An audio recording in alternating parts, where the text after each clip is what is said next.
I find the hardest thing about parenting, other than parenting, is like when you have to pretend not to be afraid of the same shit your kids are afraid of. Yeah. Because at 2:00 in the morning, when my son comes running into my room terrified because he thinks there's something under his bed, what I want to say is, "Oh my God, I think you're right. Let's get the hell out of here." But I can't say that. That would make me a bad mom. So I have to get really clever and say something like, "Hey, babe, it's okay. Let's wake up your dad." We are Moms Unhinged, a nationally touring stand-up comedy show. Join us in our podcast as we explore everything from motherhood, midlife crisis, marriage, divorce, online dating, menopause, and other things that irritate us.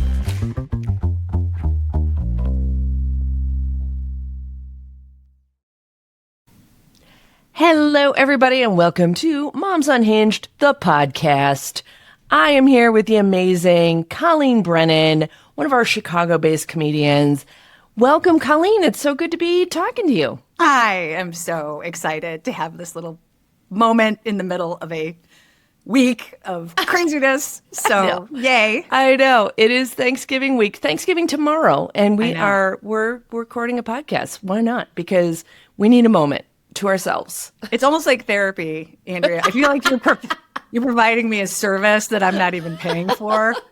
That's the secret. I did not tell everyone that this is my therapy session. So, So let's get into it. So awesome, Colleen. You've been touring around with Moms Unhinged, and you have been doing comedy in Chicago for a long time. Tell us how you got into comedy. What was that journey like? Well, my journey is going to make me sound like I'm borderline insane, but essentially, good. Thank you. Which we all are. I mean, it goes in line with the whole therapy. Yeah, we got going on now. So years, long story, not too long. I started as a kid, like acting and singing and doing all that stuff, but I was told very early on by my parents that just wasn't going to be a career choice. When I told them my major was theater, and they were like, "We don't think so." So I know that was my dad too. He's like, "I'm not paying for that." No, this is not. Well, isn't that sweet? No. It's so cute. That's what you think you want. So, anyway, I, didn't do that. Did journalism so I could be in front of a camera. I mean, I have just been begging for attention my whole life. I decided to figure out, well, how can I do it on the side? And so I still kept up with acting. I studied at Second City. I auditioned and got through their conservatory program, which was amazing. And improv was wonderful, and it felt really comfortable and great. There was some jerk in my improv classes who would say to me, "You're not really a comedian unless you do stand-up." And I'm like, "Okay, buddy, get over yourself." So anyway, I was like, that's insane, and I'll never do that.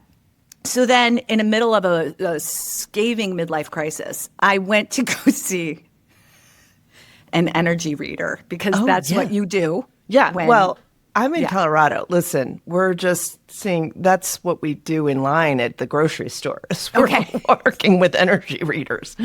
See, I knew this was going to be therapeutic because I'm slightly less crazy feeling right now. Okay, so I was like, I didn't tell anybody, and I just went to go see this woman. And when I sat down with her, she looked at me and she said, "Yeah, you belong on stage. Everything's good. This is your calling, and you should try stand-up comedy." Whoa, she said that to you. And I was like, weird, but maybe. That's the second person. The first person was kind of a jerk when he said it, but I mean, you're all woo-woo and fabulous. So I signed up for stand-up comedy classes. Wow.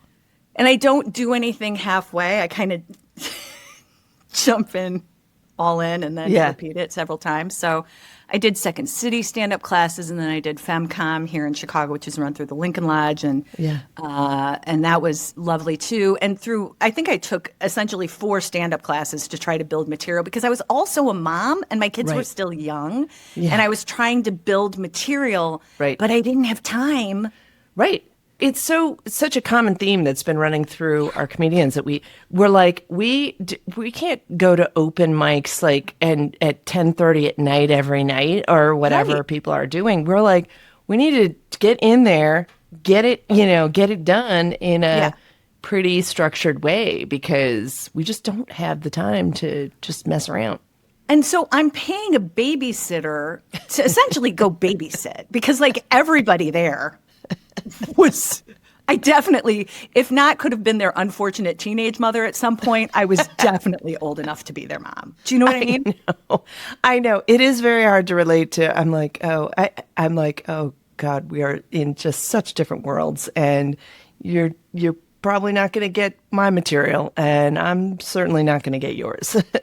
Well, what an amazing challenge that was, right? So I will say that at the same time, it was awesome because you knew if you could get like half stoned, drunk, 20-something guys to laugh at 10:30 on a Wednesday night, it could play everywhere, maybe.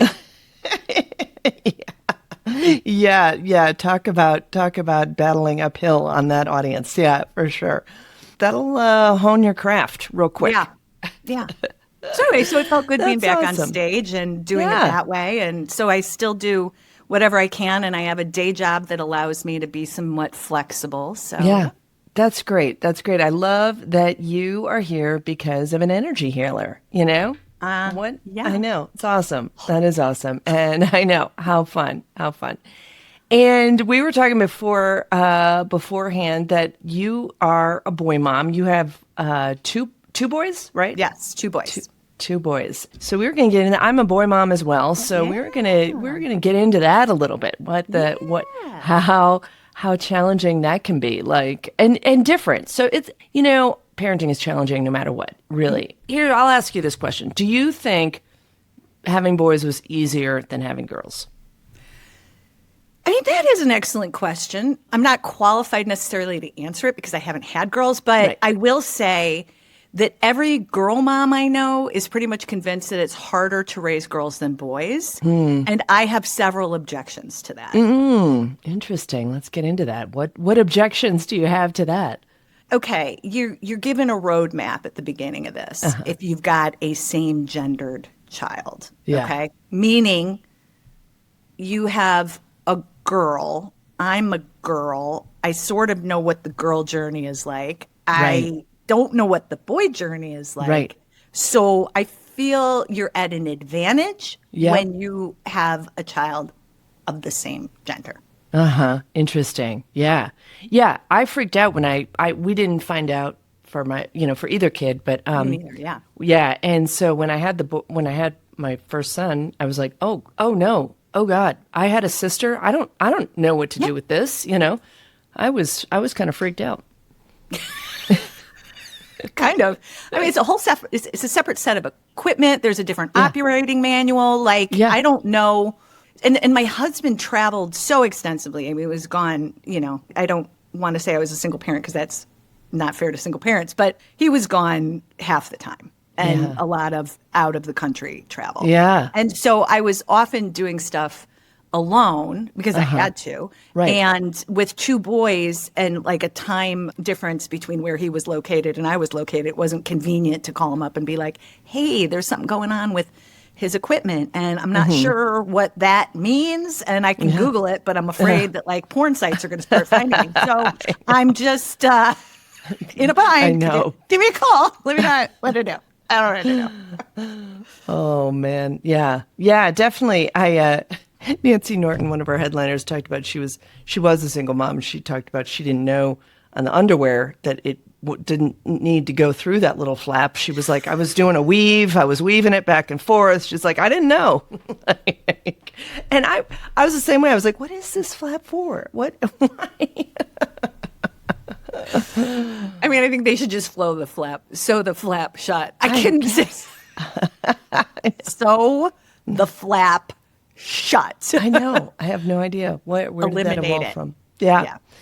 So that is definitely a challenge. So that's definitely objective to, or an objection to, it's easier. I do think, I don't know how you felt about this, but I do think, I sometimes was struggling with like understanding how they were really feeling. You know, they just wouldn't always share, you know, not as much. Maybe it's too much sharing with girls, but it's definitely swings way to no sharing with the boys. A lot of one-word answers to things. I don't know if you had the same thing.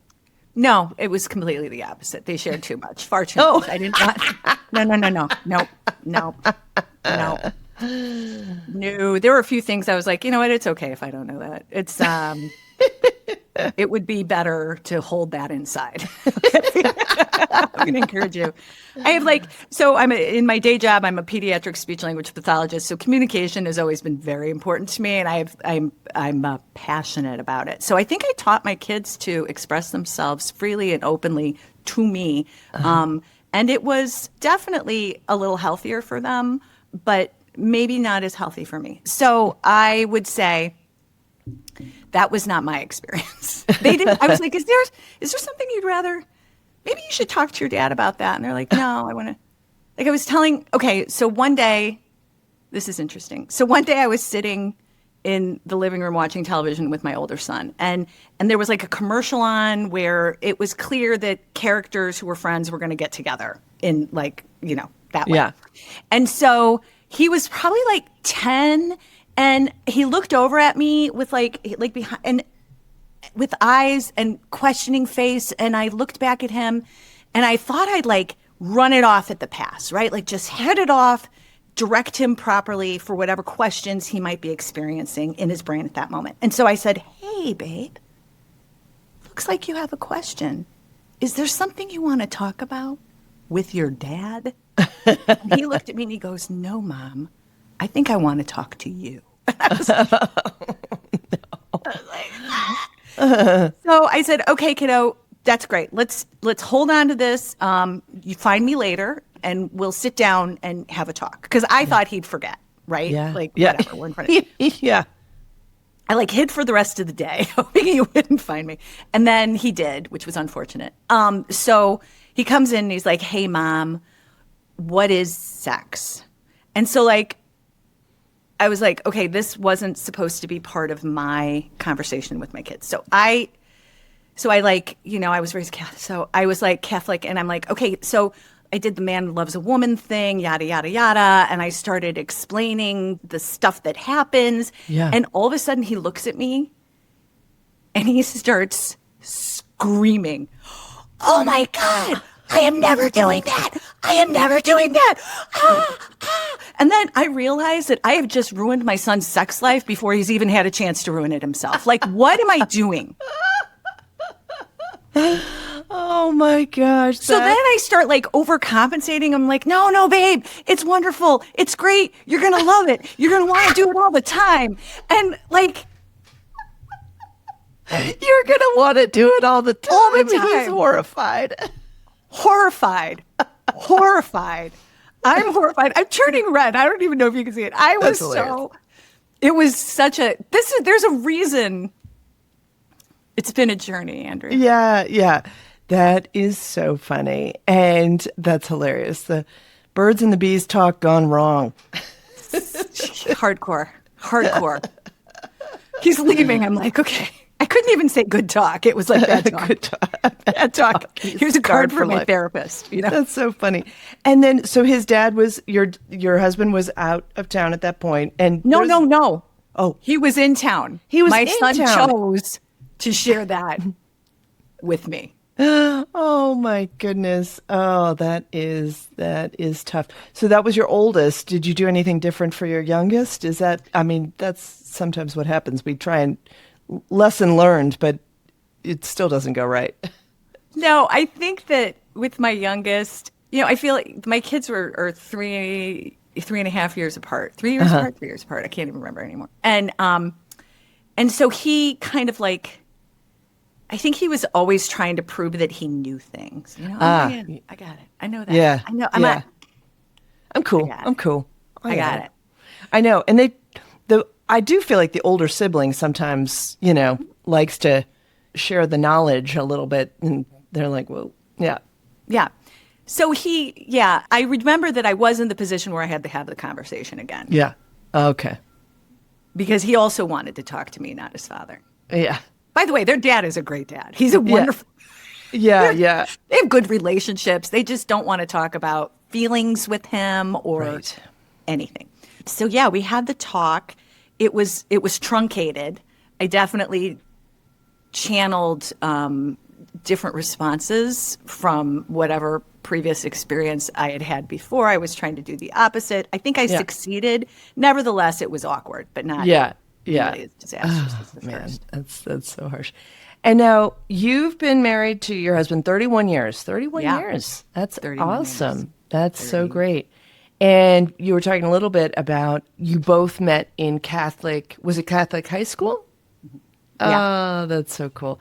And then did your boys go to Catholic high school or tell us we met in high school. We didn't start dating until college. We were very, very close friends all through high school and college.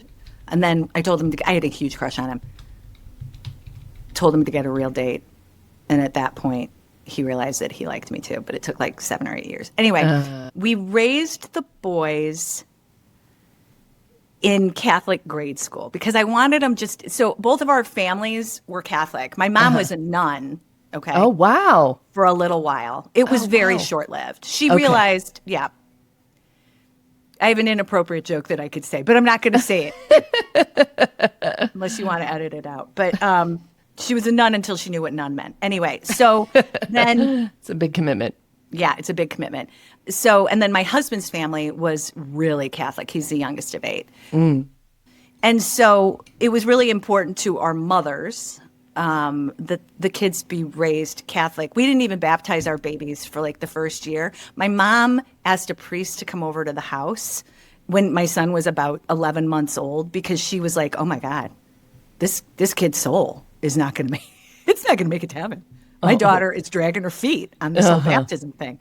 So we meet with the priest. We have the whole conversation. I tell him exactly how I want the baptism to be, what I want it to look like. I don't want to, can we just, and he was like, yeah, I'll do whatever you want to do. And I was like, okay, great. And he's like, you just have to promise to send them to Catholic school and join a parish. Oh my gosh. Wow. So you can't make a promise to a priest. Right. And not follow through. Yeah, that's heavy. That is, that's quite the exchange there. Right? And so then he leaned over and he put his thumb on my son and said, and I baptize you in the name of the Father, Son, and the Holy Spirit. So he's fine. We'll have the ceremony whenever you guys choose to do it. I was like, we just got baptism ambushed. Like that was, that was not what I was expecting. So anyway, we sent him to Catholic grade school, but that was it. I wanted him to have like all the sacraments, not have to go. It was mostly because I was lazy. I didn't want to take him to Sunday school. So, so they did all that. But then for high school, they got to decide what they wanted to do. Okay. And they chose public school. Yeah. Public high school is an interesting experience. So, I mean, I don't know. I never went to a private school or anything like that. So, yeah, I can't speak to it. But, I think it's good to get a range of experiences. So it was a range. I've heard about the range because, again, we overshare in our family. And they went from a small Catholic school in like the Lincoln Park neighborhood in Chicago to the biggest high school in the city of Chicago. Oh, wow. And they were like, wow, Mom. And then I was asking them questions. I'm like, what did you see in the hallway? What happened today? And they tell me a story and I was like, wow. Wow. Yeah, definitely school is so different and I grew up in a pretty sheltered grade school. I remember like there was nothing really happening. And then I went to a middle school where there was some fast kids. They had already like made out with boys and stuff. It was like, whoa. I think us Catholics grew up faster than our non-Catholic friends. I think there was so much talk of sin that it just got us excited. Like they would outline the sins and like the levels of sinning and when they started talking about mortal sins and some of the things they were describing, I was like, it sounds pretty good. Like they're going to forgive us anyway. You rosaries and that kiss is gone. So yeah, that's so funny. Oh man, that is awesome.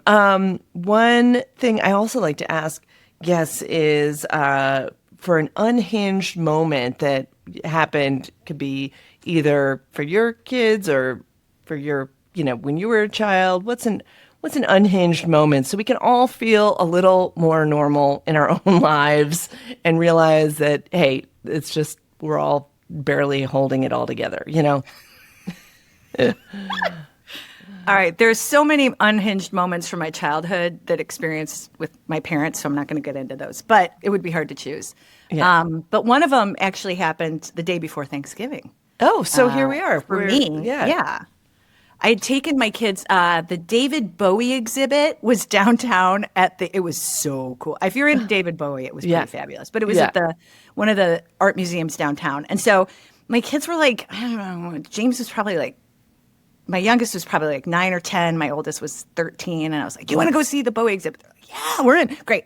So it's the Wednesday before Thanksgiving. And traffic in Chicago is generally pretty terrible. But the Wednesday before Thanksgiving is a different circle of hell. It's like right in the middle. So I was like, well, we'll be fine. We'll go early enough. We'll come home early enough. It'll be great. So we're in the car coming home. It was a good day. And the traffic was like you're on just a side street with stop signs and stoplight. And I'm trying to take all the alternate routes. And there's not,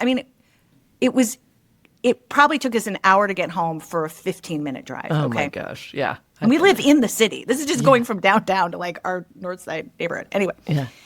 So, we also get a little passionate when we're driving sometimes. And there was somebody trying to creep up around the right side to like cut me off. And I could see her. I could see her inching up and inching up. Now, my kid is in the front seat, and I got one kid in the back seat. And this woman's coming up on my right-hand side, so she's along the passenger side. And I did an aggressive driving thing that I probably shouldn't have done. Definitely not with the kids in the car, where I just kind of I kind of veered a little bit and just blocked her to make sure that she couldn't cut me off. Because, come on, you're going up one car length ahead. There's no room. We're bumper to bumper. Yeah. And as I was doing this, she was right next to me window, but my kid's in the passenger seat. And I rolled down my window and I screamed across my son, "That's right. That's right. Don't blink with me on the day before Thanksgiving." Then I rolled up my window and my kids just look at me. They're like, are you okay? I'm like, no. Clearly, that was a bad decision. Don't ever do that. You should not roll down windows and yell things, profanities at other drivers when you're blocking them off. So that's my unhinged moment. That is so funny. It's so wild how that traffic can get you so worked up. I mean, clearly that's why there's so many like crazy, road rage, situations. But it's so weird to me. Like, I'm like, where do you think you're going? One car up. No one's going anywhere. Just zipper. And you're the reason why nobody's going anywhere. You're the reason why we're all mad. Nobody's going anywhere. Oh my gosh, that's hilarious. They tell this story to their friends. They tell this story. We're at family parties and they tell this story. They're like, do you remember that day? Mom, I know. Yeah, she threw her hand across you. Yeah. The day before a day of gratitude, a day of thanks. Right. Right. I know the holidays can really get us going, right? It's supposed to be you had this idea of like a magical family outing and They got a good story out of it. That's all I can say. More fodder for the therapist. Right. Exactly. And they get to see that, hey, we sometimes lose it too.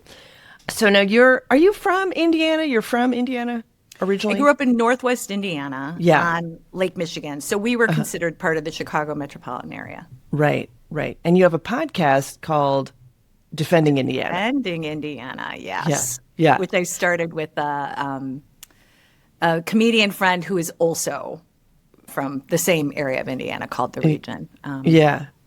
And I used to work in Hammond, Indiana. I know it's I didn't know that. Yeah. What did you do in Hammond, Indiana? I was an engineer. So that was what I went to school for. So that was my dad said, no, you're not going to do drama, theater, whatever. So I'm like, okay, so I guess I'll be an engineer instead. Like, that's pretty close, you know?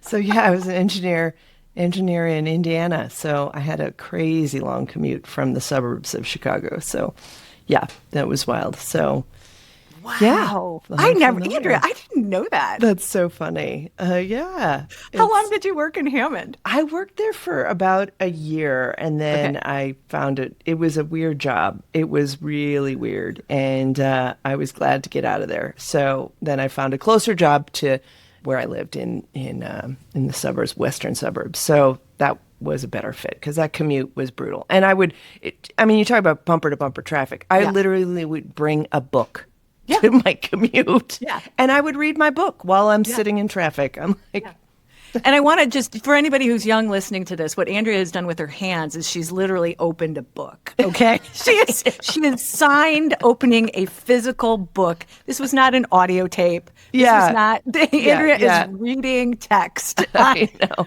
Paper. Paper, kids. Books used to come on paper. She'd turn a page, put on her clicker. I love that. That's fabulous. Oh my goodness. Indiana. And now your sons are older. Do you have are they married, or what are they doing? No, I've got one. My oldest son just turned 25. So he's he actually lives near us downtown in the city. My youngest son is a senior in college. Oh, okay. So he is finishing up his last year. Yeah. And then I don't know. We'll see what happens. Yeah. With both of them. Yeah. I know. And it's weird that, it's what I didn't know about parenting is that I did not know the level of worry you're going to have for the rest of your life. It is. It's like, oh God, I hope they can get a job. I hope they can, it's just like, I was like, yeah, I thought we were done. I thought we just at 18, send them off and be like, good luck, kids. I'll see you at Christmas. No, still worrying about them.